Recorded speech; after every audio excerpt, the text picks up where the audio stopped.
श्री कृष्ण के भगवद गीता में दिए गए उपदेश। कोई भी इंसान जन्म से नहीं बल्कि अपने कर्म से महान बनता है। अच्छी नीयत से किया गया काम कभी व्यर्थ नहीं जाता और उसका फल आपको ज़रूर मिलता है। बुराई बड़ी हो या छोटी हमेशा विनाश का कारण बनती है, क्योंकि नाव में छेद छोटा हो या बड़ा, नाव को डुबा ही देती है। जो होने वाला है वह होकर ही रहता है और जो नहीं होने वाला वह कभी नहीं होता। ऐसा निश्चय जिनकी बुद्धि में होता है उन्हें चिंता कभी नहीं सताती है। कर्म करो, फल की चिंता मत करो। गीता में कहा गया है, कोई भी अपने कर्म से भाग नहीं सकता, कर्म का फल तो भुगतना ही पड़ता है। अच्छे कर्म करने के बावजूद भी लोग केवल आपकी बुराइयां ही याद रखेंगे। इसलिए लोग क्या कहते हैं इस पर ध्यान मत दो, तुम अपना कर्म करते रहो। गलतियाँ ढूंढना गलत नहीं है, बस शुरुआत खुद से होनी चाहिए। निर्णय लेते समय ना ज़्यादा खुश हो ना ज़्यादा दुखी हो। ये दोनों परिस्थितियाँ आपको सही निर्णय लेने नहीं देती।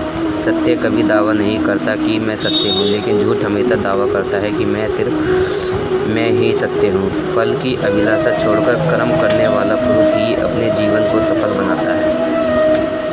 मैं किसी का भाग्य नहीं बनाता, हर कोई अपना भाग्य खुद बनाता है। आप आज जो भी कर्म कर रहे हो उसका फल आपको कल प्राप्त होगा, और आज जो आपके पास है वह आपके द्वारा पहले किए गए कर्मों का फल है। इंसान हमेशा अपने भाग्य को कोसता है, यह जानते हुए भी कि भाग्य से भी ऊंचा उसका कर्म है जो स्वयं के हाथों में है। नकारात्मक विचारों का आना तय है, परंतु यह आप पर निर्भर करता है कि आप उन्हें कितना महत्व देते हैं। जो अच्छा लगे उसे ग्रहण करो और जो बुरा लगे उसे त्याग। फिर चाहे वह विचार हो, कर्म हो या मनुष्य में भूत, वर्तमान और भविष्य के सभी प्राणियों को जानता हूँ, मुझे कोई नहीं जानता।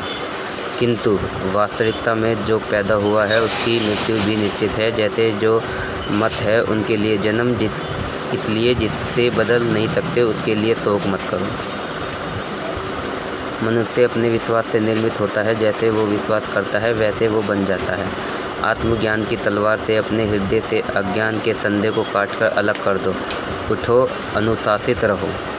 मनुष्य को जीवन की चुनौतियों से भागना नहीं चाहिए और ना ही भाग्य और ईश्वर की इच्छा जैसे बहानों का प्रयोग करना चाहिए। शिक्षा और ज्ञान उसी को मिलता है जिसमें जिज्ञासा होती है। जिस मनुष्य के पास सब्र की ताकत है उस मनुष्य की ताकत का कोई मुकाबला नहीं कर सकता। जिस प्रकार अग्नि सोने को परखता है, उसी प्रकार संकट वीर पुरुष को।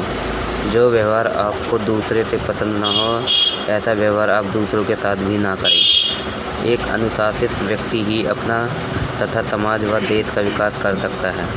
अगर आपको कोई अच्छा लगता है तो अच्छा वो नहीं बल्कि अच्छे आप हो, क्योंकि जिसमें अच्छाई देखने वाली नज़र आपके पास है। जो मुझे सर्वत्र देखता है उसके सब कुछ मुझ में देखता है। उसके लिए ना तो मैं कभी अदृश्य होता हूँ और ना वह मेरे लिए अदृश्य होता है। वक्त से पहले मिली चीज़ें अपना मूल्य खो देती हैं और वक्त के बाद मिली चीज़ें अपना महत्व। आत्मा ना तो जन्म लेती है और ना ही मरती है, आत्मा अमर है। व्यक्ति जो चाहे बन सकता है यदि विश्वास के साथ इच्छित वस्तु पर लगातार चिंतन करे। मन की शांति से बढ़कर इस संसार में कोई भी संपत्ति नहीं है। अपने आप को ईश्वर के प्रति समर्पित कर दो, यही सबसे बड़ा सहारा है। जो कोई भी इस सहारे को पहचान गया वह डर, चिंता और दुखों से आज़ाद रहता है। ज़्यादा खुश होने पर और ज़्यादा दुखी होने पर निर्णय नहीं लेना चाहिए, क्योंकि यह दोनों परिस्थितियाँ आपको सही निर्णय लेने नहीं देती है। जब इंसान अपने काम में आनंद खोज लेते हैं तब वे पूर्णता प्राप्त करते हैं। निंदा से घबराकर अपने लक्ष्य को कभी न छोड़ें, क्योंकि लक्ष्य मिलते ही निंदा करने वालों की राय बदल जाती है। हमेशा संदेह करने से खुद का ही नुकसान होता है। संदेह करने वाले व्यक्ति के लिए प्रसन्नता ना ही इस लोक में है और ना ही किसी और लोक में। जो पुरुष सुख तथा दुख में विचलित नहीं होता और इन दोनों में स्वभाव रहता है, वह निश्चित रूप से मुक्ति के योग्य है। ज़िंदगी में हम कितने सही हैं और कितने गलत, यह केवल दो लोग जानते हैं, एक परमात्मा और दूसरी हमारी अंतरात्मा। जीवन में बिना किसी धर्म को किए किसी भी फल की आशा करना इंसान की सबसे बड़ी भूल होती है। मनुष्य अपने जीवन में जो कर्म रूपी बीज बोता है, भविष्य में उसी का फल उसे प्राप्त होता है। मैं श्रेष्ठ हूँ, यह आत्मविश्वास है, लेकिन सिर्फ मैं ही श्रेष्ठ हूँ, यह अहंकार है। क्रोध से उत्पन्न होता है मोह, और मोह से स्मृति विभ्रम। स्मृति के भ्रमित होने पर बुद्धि का नाश होता है, और बुद्धि के नाश होने से वह मनुष्य नष्ट हो जाता है।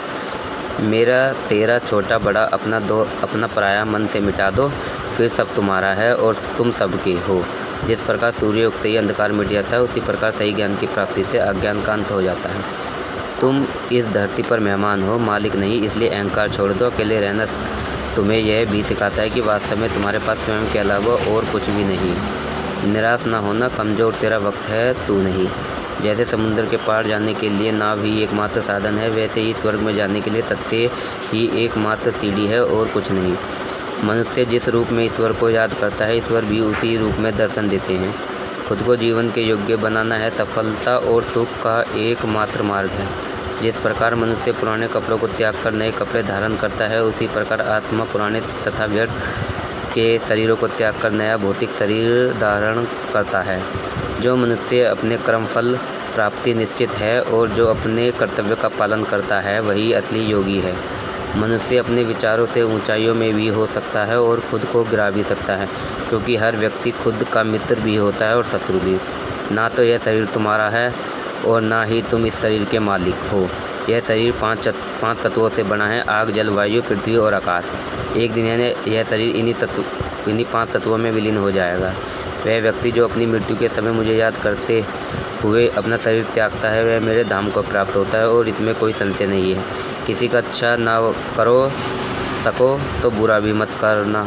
चुप रहने से बड़ा कोई जवाब नहीं, और माफ़ कर देने से बड़ी कोई सज़ा नहीं।